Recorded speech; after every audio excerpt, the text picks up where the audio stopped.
suggesting we lock up the Christmas presents after what my niece did last year. Every year, my siblings and I, alongside our families, spend Christmas with our parents. We stay at their house for a few days. Everyone opens gifts together. It's hectic but a lot of fun. The kids enjoy having one big sleepover with their cousins. My mom likes having everyone home again. We all pitch in. It's a win-win.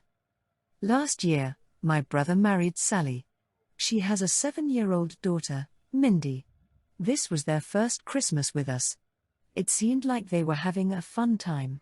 Christmas Eve, all the kids went to the finished basement to sleep. We told the kids to not open up gifts without us and to wake us up when they did. This was repeated several times. Once the kids were asleep, we put all the gifts under the tree and eventually went to bed ourselves. The next morning, around 6 a.m., I wake up early and head downstairs. I find the living room a mess. Half of the gifts were unwrapped. Several of them had been ripped from their boxes. There was Mindy, playing with some of the toys. Most of the ones weren't even hers. She knows how to read and they were all labeled, so she knew this. I was in shock. I went and got my brother, Sally, alongside the rest of the adults. Sally was super embarrassed. My mom was very upset. The other kids weren't up yet, so we tried to salvage what we could while Sally talked to Mindy.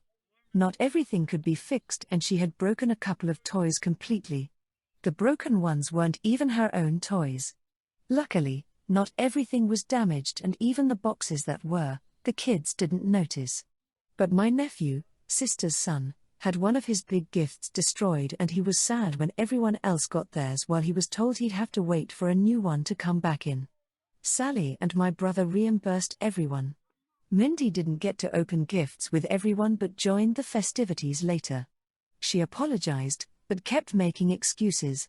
She said she didn't want to wait and she wanted to see what everyone else got. We're all preparing to go to my parents again this year.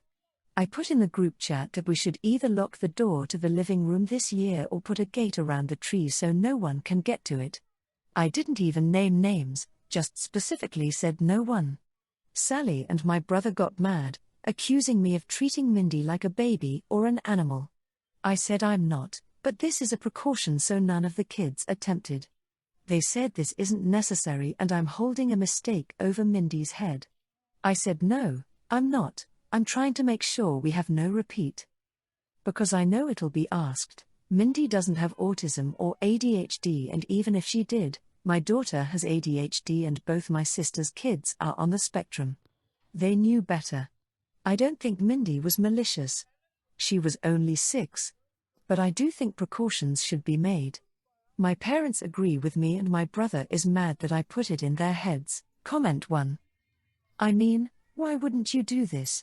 It kind of isn't even just about Mindy, although of course it's about Mindy. She ruined Christmas and broke a lot of other people's toys, but you have a bunch of small children who are notoriously bad with impulse control. Why not lock the door or put a gate around the tree?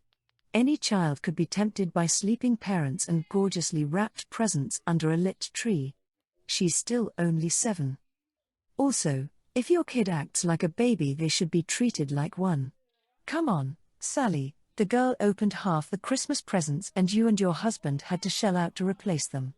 Wouldn't you rather lock the room than risk having to put out and feel embarrassed all over again? NTA. Comment 2. NTA. I don't understand why your bro and Sil are upset. You aren't asking them to lock Mindy in a room or put an ankle bracelet on her or even that they have a talk with her before Christmas to remind her not to open presents. You're not advocating for her to march through the house while you ring a bell and scream shame at her. You're suggesting that the door to the living room gets locked overnight. Nothing needs to be said to the kids because if they stay in bed, they won't even know. Comment 3. NTA. Hasn't your brother ever heard once bitten, twice shy? It's bad enough to have one Christmas ruined. Taking precautions is far better than having them say it'll never happen again and then having it ruined again. It's just not worth the risk when a simple precaution can eliminate the risk. You may be showing some mistrust, but it's earned mistrust.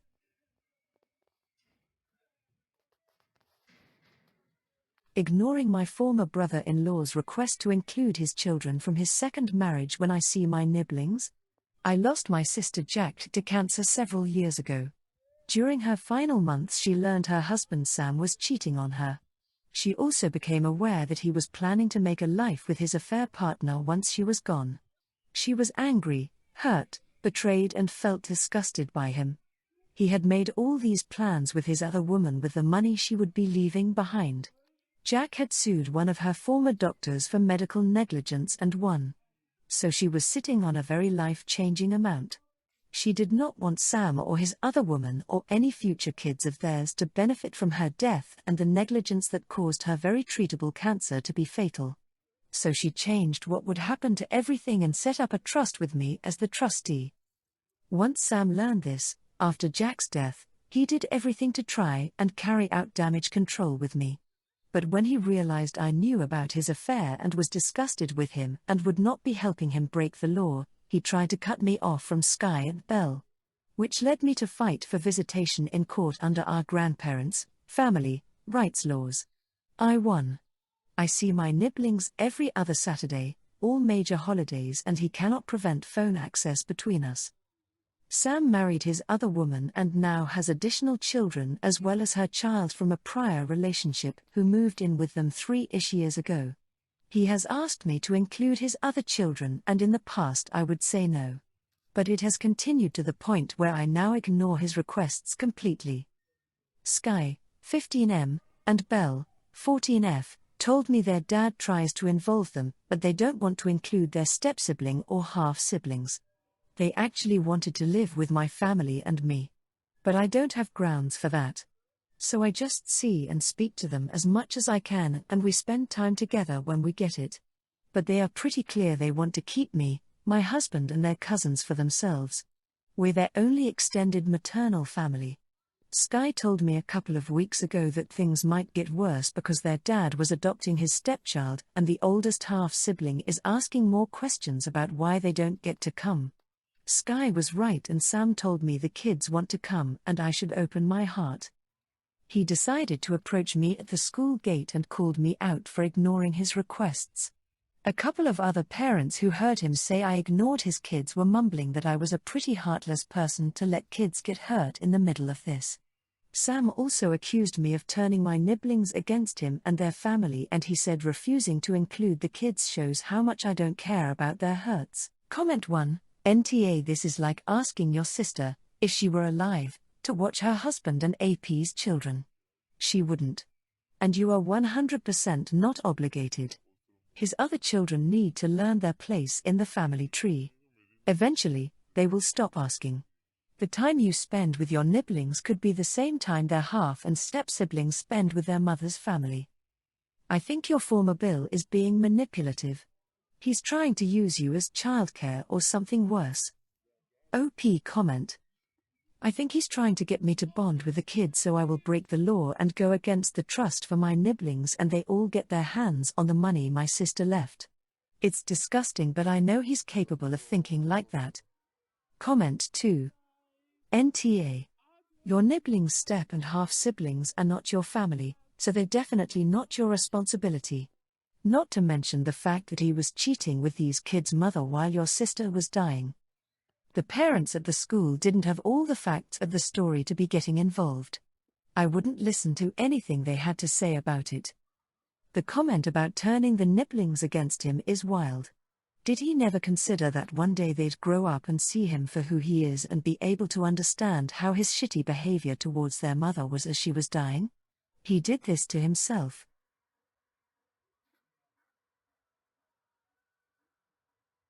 Calling police on my ex for abandoning his child at mine while his girlfriend was giving birth? I, 32F, have been married to my ex Dan, 35M, for 6 years before we divorced at the end of 2020 due to him cheating with Kate. Kate and Dan have a son who is 3, which was conceived and born during the pandemic while I was under high risk, and their entire affair has cost me some of my physical health, not just mental one. After the divorce, Dan moved out from my house and we haven't spoken since. Last week Dan suddenly dropped his son at my house without giving me any warning or explanation. He only mumbled that Kate was giving birth to their second child and needs him in the delivery room due to complications. He left before I could protest, and I have tried texting and calling him multiple times and have received no reply. I do not know why he thought it is a good idea, as I had plans and they definitely don't involve someone else's child. I ended up calling the police and have told them what happened, explained it is not my child and I haven't agreed to look after him and his dad is not responding. They took the child and I haven't heard anything until very early hours of the same day, when my ex called me calling me in a hole as the cops found them in the hospital and basically forced him out of delivery room so he can look after his child. So he missed the birth of his second and Kate had some complications, so she is in intensive care. He also started shouting, saying that his and Kate's parents are living at the opposite ends of the country and have medical conditions which mean they can't look after his son. I have told him that he should have used his brain cells and thought about it in advance instead of dumping the product of his affair at my house, knowing that me and him are not civil, but was called even bigger a hole. I have mentioned this to some of my family and friends, and while some people are on my side, others agree with my ex, saying I should have looked after the kid and in a hole for calling the cops. Comment 1. NTA I do feel for that poor kid, being dropped off at a total stranger's house, who then calls the police and the police take him to his dad and his dad is stressed and furious. That must have been a hellishly traumatizing night for him. But you didn't decide to traumatize the boy like that, his dad did. Of course his dad should have figured out ahead of time what the plan was for looking after a 3-year-old if his mom had to go to the hospital. Of course the plan should not have included dump boy on X with no notice. Comment 2. You haven't spoken to this man in 3 years and he suddenly turns up expecting you to look after the child he had with his affair partner? This is absolutely bonkers. Of course it was a very shitty situation for the child to be in, but that's not your fault or responsibility. Dad put him in that situation. NTA. Comment 3. NTA. There are people they can hire in advance for this, who get to know the child and can stay with them. If you know you don't have family locally, you make provisions. Or stay with the kid. His GF was in hospital, she's safer and probably less scared than a kid dumped with a stranger, to them. Going to the police feels harsh, but there's no alternative beyond keeping the kid for an unknown length of time when you might have work, possibly don't have a place for them to sleep, etc. The police are the first point of contact to link up with the people who can properly take care of a child whose parents can't.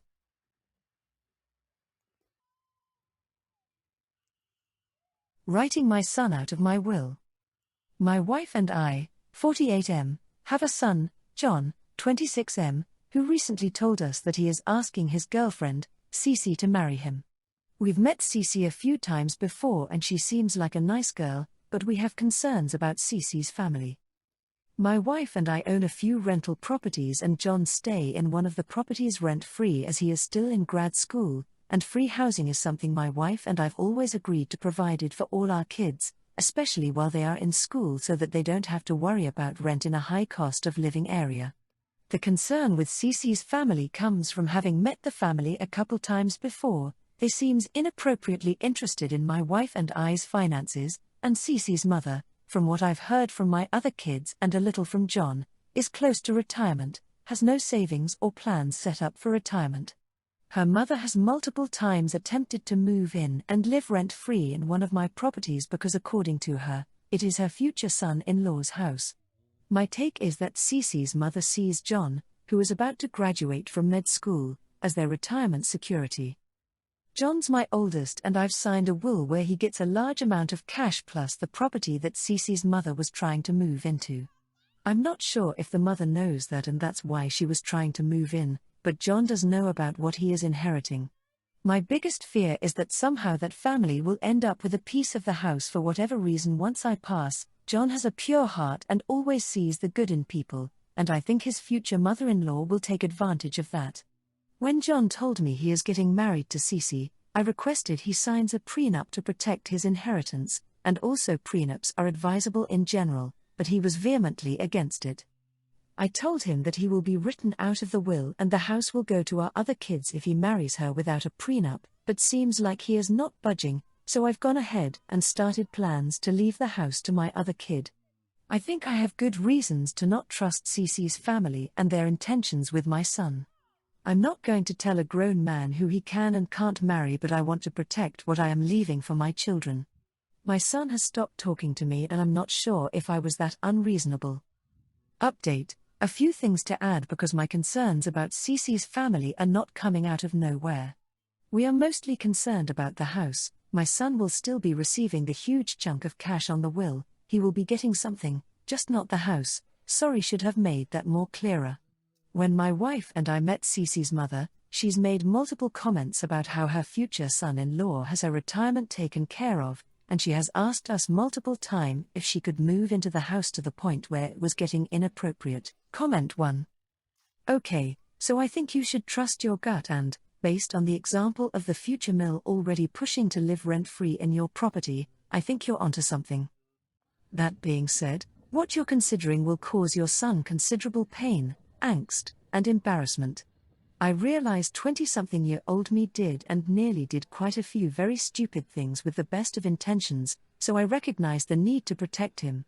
Is there an option to place these properties in a trust so as to protect him, but also to not actually write him out of the will? Consult an attorney on the options for maximum protection and flexibility, of course, but it feels like it shouldn't have to be all or nothing. Nah, it's your property. Comment 2. NTA. Some of our family friends had a daughter-in-law who was greedier than you can imagine. They immediately locked all of their assets up in an ironclad trust. Their daughter and son-in-law didn't care at all, nor did their son, but their daughter-in-law hit the roof. The trust specifically kept all assets and money out of the hands of both people their children married. The grandchildren were cared for, and their children received small annual payouts. This is the way. Whether it's property or money, there are amazing trusts that keep the inheritance intact and prevent grasping in-laws from ever getting their hands on it. Find a good estate lawyer, and you'll be protecting everything against all current and future greedy people.